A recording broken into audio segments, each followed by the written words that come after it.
Hello everyone, কেমন আছেন সবাই? আমাদের ভিডিও দেখার জন্য অবশ্যই সাবস্ক্রাইব করবেন, সাথে লাইক এবং শেয়ার দিতে ভুলবেন না।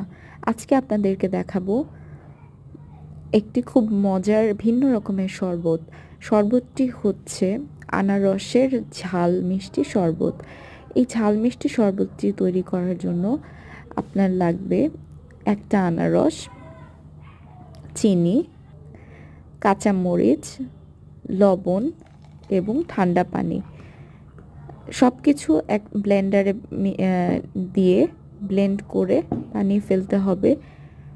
মজাদার ঠান্ডা ঝাল মিষ্টি আনারসের শরবত।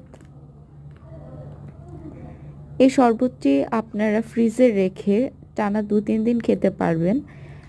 তাই টায়ার্ড লাগলে, পিপাসা লাগলে পানির বদলে আনারসের শরবত বানিয়ে বেশি বেশি করে তৃষ্ণা মেটান।